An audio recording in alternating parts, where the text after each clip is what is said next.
আসসালামু আলাইকুম।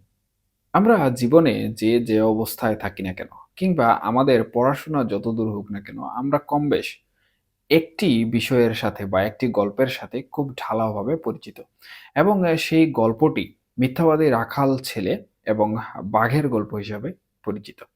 যদিও আপনাদের সবারই মোটামুটি এই গল্প সম্পর্কে অভিজ্ঞতা রয়েছে এবং আপনারা সবাই এই গল্পটি শুনেছেন। তবে আমি আমার বিশ্লেষণের সুবিধার্থে অল্প করে গল্পটির সারমর্ম বলার চেষ্টা করছি। যেখানে একটি মিথ্যাবাদী রাখাল ছেলে প্রত্যেকদিন বাঘ এসেছে আমাকে বাঁচাও বলে চিৎকার করত গ্রামবাসীর উদ্দেশ্যে। এবং হ্যাঁ, গ্রামবাসীরাও তাকে বিশ্বাস করে কিন্তু ছুটে আসতো।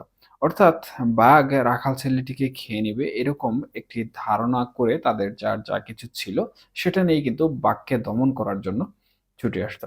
কিন্তু তারা যখন রাখাল বালকের কাছে আসতো তখন রাখাল বালকটি তাদের বোকা বানিয়েছে এমন অট্টহাসি হেসে তাদেরকে পাশ কাটানোর চেষ্টা করত। কিন্তু গ্রামবাসীরা এভাবে কয়েকদিন দেখলো এবং ছুটে গেল। এর পরবর্তীতে তারা খুব ক্ষুব্ধ হলো এবং অনেক বেশি রাগান্বিত হলো। যার ফলশ্রুতিতে তারা সেই রাখাল বালক পরবর্তীতে যখন আর ডাকতো তখন সেখানে যেত না তাকে বাঁচানোর জন্য। ঠিক এরই মধ্যে একদিন হঠাৎ কিন্তু রাখাল বালকের সামনে বাঘ এসে উপস্থিত হয়ে গেল। তখনও কিন্তু রাখাল বালক অনেক জোর করে তার প্রাণ বাঁচানোর জন্য গ্রামবাসীকে ডাকার চেষ্টা করছিল। কিন্তু গ্রামবাসীরা তাকে সেই যে মিথ্যাবাদী বা সেই ক্ষুব্ধতা সেখান থেকেই কিন্তু বিচার করা শুরু করলো এবং সেদিন তাকে বাঁচানোর জন্য ছুটে গেল না। এর পরবর্তী গল্পের যে অংশ রয়েছে সেই গল্পের অংশ আর বলার কোনো প্রয়োজন নেই বা বলার অবকাশ নেই। এখানে মিথ্যে বলা এবং রাখাল বালকের পরিণতি কি হয়েছে সেটি আপনারা সবাই জানেন এবং শুনেছেন। তো বর্তমানে এই যে রাজনৈতিক পরিস্থিতি, সেই রাজনৈতিক পরিস্থিতিতে আওয়ামী লীগের কিছু সংখ্যক নেতাকর্মীরা কিন্তু এই ধরনের একটি প্রচার প্রচারণা চালিয়ে যাচ্ছেন। এবং এই সকল প্রচার প্রচারণার মাধ্যমে আওয়ামী লীগের তৃণমূল নেতাকর্মীরা কিন্তু অত্যন্ত ক্ষুব্ধ। তবে তাদের ক্ষুব্ধতা এবং এর পরিণতি আসলে কি হতে পারে এর পাশাপাশি শেখ হাসিনা বাংলাদেশে ফিরে আসার কিংবা আওয়ামী লীগ পুনরায় ক্ষমতায় বহাল হওয়ার বর্তমানে সবথেকে সহজ প্রক্রিয়া আবার অত্যন্ত জটিল প্রক্রিয়া একটি মাত্র পথ এবং সেই পথ সম্পর্কে কথা বলবো। তবে এর পূর্বে বিএনপি দীর্ঘ ১৫ বছর অনেকটাই রাজনীতির বাইরে ছিল বলা যেতে পারে।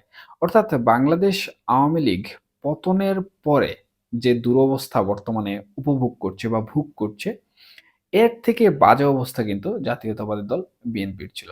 আমি জামাতে ইসলাম কিংবা জামাতে ইসলামের ছাত্র সংগঠন যেটি রয়েছে এই বিষয়ে কোনো কথা এই মুহূর্তে বলছি না। তবে জামাতে ইসলাম যে রাজনৈতিক করেছে বা যেভাবে তাদের রাজনৈতিক কর্মকাণ্ড পরিচালনা করেছেন তাতে অনেকেই কিন্তু জামাতকে বা ছাত্র শিবিরকে অনেকটাই গুপ্ত সংগঠন হিসাবে নানাভাবে আখ্যায়িত করেছেন। যাই হোক আমি বিএনপির যে কথা রয়েছে সেই কথার মধ্যে ফিরে আসছি।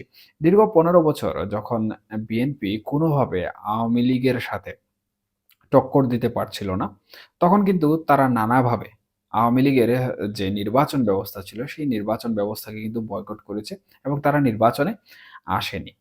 যার ফলশ্রুতিতে তাদের রাজনীতি করার যে অবস্থান ছিল, সেই অবস্থানটা অনেকটাই ভঙ্গুর হয়ে গিয়েছে। এছাড়াও বাংলাদেশ আওয়ামী লীগ ক্ষমতায় থাকা অবস্থায় বিএনপির সাথে রাজনৈতিকভাবে যে সকল কর্মকাণ্ড করেছে, সে সকল কর্মকাণ্ডের কারণে বিএনপি নানা ধরনের সত্য হোক, মিথ্যা হোক, বানোয়াট হোক, ভিত্তিহীন হোক, নানা ধরনের মামলা মোকদ্দমার শিকার হয়েছে এবং বিভিন্নভাবে কিন্তু হয়রানির শিকার হয়েছে। অনেক নেতাকর্মীরা আওয়ামী লীগ পতনের আগ পর্যন্ত কিন্তু কারাবাসে ছিলেন। অর্থাৎ ১৫ বছর, ১৬ বছর, ১০ বছর, ১২ বছর এভাবে অনেক নেতাকর্মী কিন্তু কারা অবস্থায় রয়েছিলেন। তবে বর্তমানে পরিস্থিতি অনেকটাই পাল্টে গিয়েছে এবং আমরা লক্ষ্য করছি যে বিভিন্নভাবে কিন্তু সেই সকল নেতাকর্মীরা জামিনে বের হয়ে আসছেন। আবার কেউ খালাস হয়ে যাচ্ছেন মামলা থেকে। তবে এই যে দীর্ঘ ১৫ বছর বিএনপি রাজনীতির বাইরে ছিল, তারা আন্দোলন করার চেষ্টা করেও কিন্তু ব্যর্থ হয়েছে। সেটা হোক আওয়ামী লীগ প্রশাসনের শক্তি সামর্থ্যের কারণে হোক, আওয়ামী লীগের রাজনৈতিক যে ক্ষমতা রয়েছে অথবা যে শক্তি রয়েছে সেই শক্তির কারণে। তবে বিএনপির এখানে একটি জিনিস লক্ষ্য করবেন, সেই জিনিসটি হচ্ছে বিএনপির নেতাকর্মীরা কিন্তু কোনোভাবেই হতাশ হয়নি। হতাশ হলেও তারা কিন্তু কোনোভাবে সেই বিষয়টি পাবলিকালি বুঝতে দেয়নি। যদিও তখনকার সময়ে সামাজিক যোগাযোগ মাধ্যমগুলো এতটা সরবর ছিল না বাংলাদেশের মধ্যে। ২০১৪, ১৫, ১৬, ১৭ র দিকে সামাজিক যোগাযোগ মাধ্যমগুলো বাংলাদেশে ব্যাপকভাবে পরিচিতি লাভ করেছে। তবে এর পূর্ব থেকে ২০২০, ১৮, ১৯ এই সকল সনের মধ্যেও কিন্তু সামাজিক যোগাযোগ মাধ্যমগুলো তেমন একটা হাইপ সৃষ্টি করতে পারেনি। অর্থাৎ সামাজিক যোগাযোগ মাধ্যম একদম তৃণমূল পর্যায় পর্যন্ত, ওয়ার্ড, পাড়া, গ্রাম, মহল্লা পর্যন্ত গিয়ে পৌঁছায়নি। তবে এখন কিন্তু সামাজিক যোগাযোগ মাধ্যম যে বিষয়টি রয়েছে, বিশেষত Facebook, একটি সোশ্যাল মিডিয়া প্ল্যাটফর্ম, এটি কিন্তু বর্তমানে একদম গ্রামের মানুষ থেকে শুরু করে শহরের উচ্চবিলাসী মানুষ পর্যন্ত ব্যবহার করে থাকেন। যার ফলশ্রুতিতে সামাজিক যোগাযোগ মাধ্যমে সেকেন্ডেই যেকোনো বিষয়ের কিন্তু আপডেট পাওয়া যায় অথবা যেকোনো বিষয়ে তথ্য শেয়ার করা যায়। তবে আমরা এখন যে বিষয়টি লক্ষ্য করছি সেটি হচ্ছে আওয়ামী লীগের নেতাকর্মীরা তাদের পতনের ৭ থেকে ৮ মাসের মধ্যে কিন্তু তাদের যে মেজাজ রয়েছে সেই মেজাজটি হারাতে শুরু করেছেন। এমত অবস্থায় আমি যে গল্পটি ১ম এ বললাম, সেই গল্পের মতো আওয়ামী লীগের কিছু নেতাকর্মীরা বা এক শ্রেণীর মানুষ রয়েছেন যারা আওয়ামী লীগকে মাঠ রাজনীতিতে শক্তিশালী করতে পারছে না ঠিক, কিন্তু সামাজিক যোগাযোগ মাধ্যমে আওয়ামী লীগের যে শক্তি রয়েছে, আওয়ামী লীগের পক্ষে যে আওয়াজ রয়েছে, সেই আওয়াজটি কিন্তু প্রচার করছেন। এবং এই আওয়াজটি এত পরিমাণে হচ্ছে বা এত ব্যাপক হচ্ছে যে মুহূর্তের মধ্যেই আতঙ্ক সৃষ্টি হয়ে যাচ্ছে। অনেকেই যারা আওয়ামী লীগ পতনে নানা ধরনের আন্দোলন কর্মসূচি করেছেন, তারা বিভিন্নভাবে কিন্তু আমরা যারা সংবাদ বা তথ্য নিয়ে কাজ করি, তাদের কাছেও কিন্তু ফোন দিয়ে থাকেন। প্রকৃতপক্ষে সত্য যেটি, সেই তথ্যটি জানার জন্য। এখন বুঝতে হবে যে এটি সামাজিক যোগাযোগের মাধ্যমে কি পরিমাণ গুজব সৃষ্টি করে বা কি পরিমাণ হাইপ সৃষ্টি করে। যার ফলশ্রুতিতে যারা শেখ হাসিনার পতন কিংবা আওয়ামী লীগের পতন করেছেন, তারাও কিন্তু রীতিমতো ভয় পেয়ে যাচ্ছেন। সুতরাং এভাবে করতে, করতে আওয়ামী লীগ প্রকৃতপক্ষে কবে হঠাৎ করে না ক্ষমতা দখল করে ফেলে, এই ধরনের একটি আভাস রয়েছে। তবে আমি যে বিষয়টি বলছি সেটি হচ্ছে আওয়ামী লীগ নেতাকর্মীরা বিএনপির নেতাকর্মীদের মতো কিন্তু হতে পারছে না।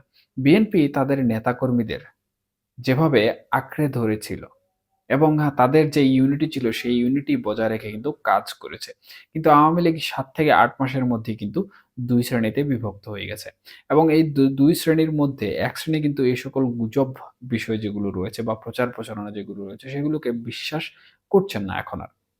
অর্থাৎ এই ধরনের প্রচারের উপর কিন্তু তাদের এক ধরনের না বিশ্বাস চলে এসেছে।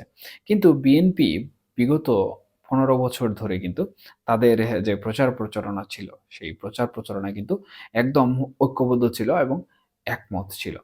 কিন্তু আমরা আওয়ামী লীগের ক্ষেত্রে যে বিষয়টি দেখতে পাচ্ছি সেটি হচ্ছে ২ থেকে ৩ দিনের মধ্যে কিন্তু আওয়ামী লীগের অনেক শ্রেণীর নেতাকর্মীরা বলছেন যে দলের ভাবমূর্তি নষ্ট হচ্ছে, দলের মান-সম্মান ক্ষুণ্ণ হচ্ছে। এই ধরনের গুজব প্রচার প্রচারণা করা যাবে না। সেই হিসাবে আওয়ামী লীগ কিন্তু এই যে প্রচার প্রচারণা রয়েছে, সেই প্রচার প্রচারণার মাধ্যমে তাদের যে মান ইজ্জত মর্যাদা রয়েছে সেটি কিন্তু অনেকটাই হারাতে শুরু করেছে। আবার যারা এগুলো প্রচার করছেন, তারাও কিন্তু তৃণমূল নেতাকর্মী যারা রয়েছেন, অর্থাৎ যারা আশায় বুক বেঁধে বসে আছেন যে কিছু একটা হবে এবং তাদের তথ্য মতে কিছু একটা হচ্ছে না, তাদের কিন্তু এই তৃণমূলের নেতাকর্মীদের কাছে অনেকটাই বাজে ইমপ্রেশন পড়ছে। যার ফলশ্রুতিতে তৃণমূল নেতাকর্মীরা এখন অনেকটাই সতর্ক অবস্থানে রয়েছেন এবং যে সকল মানুষ বা শীর্ষস্থানীয় নেতৃবৃন্দ এই সকল প্রচার প্রচারণা করছেন, তাদেরকে নানাভাবে প্রশ্ন করছেন এবং এইসব গুজব প্রতিহত করার চেষ্টা করছেন। সেই হিসাবে আমার মনে হয় না, যদি আওয়ামী লীগ প্রকৃতপক্ষে কোনো না কোনোভাবে এই ধরনের ঘটনা ঘটাতে, ঘটাতে যদি সফলতার দ্বারপ্রান্তেও চলে যায়, তখন তৃণমূল নেতাকর্মীরা এই ধরনের ফাঁকা আওয়াজকে বা এই ধরনের ডাককে তারা গুজব বলে মনে করবেন এবং তারা আন্দোলনেও না যাওয়ার জন্য ঐক্যবদ্ধ হয়ে যাবে। আর এটি হয়ে গেলে কিন্তু আওয়ামী লীগের জন্য যদি কোনো ধরনের বিপ্লবের প্রক্রিয়া চলমান থাকে, তাহলে সেই প্রক্রিয়ায় কিন্তু আওয়ামী লীগ যেভাবে চিন্তা করে রেখেছিল যে হাজার, হাজার লক্ষ, লক্ষ মানুষ হয়তোবা আওয়ামী লীগের পক্ষে মাঠে নামবে বা নেতাকর্মীরা মাঠে নামবে, সেখানে কিন্তু আওয়ামী লীগ অনেকটাই হেরে যাবে। যার ফলশ্রুতিতে আওয়ামী লীগ চাইলেও কিন্তু একটি বৃহৎ পরিসরে যে প্রতিবিপ্লবের চিন্তা সেটি কিন্তু বাস্তবায়ন করতে পারবে না। আর এই প্রতিবিপ্লবই হচ্ছে কিন্তু আওয়ামী লীগের ফিরে আসার, ক্ষমতায় ফিরে আসার একমাত্র পথ।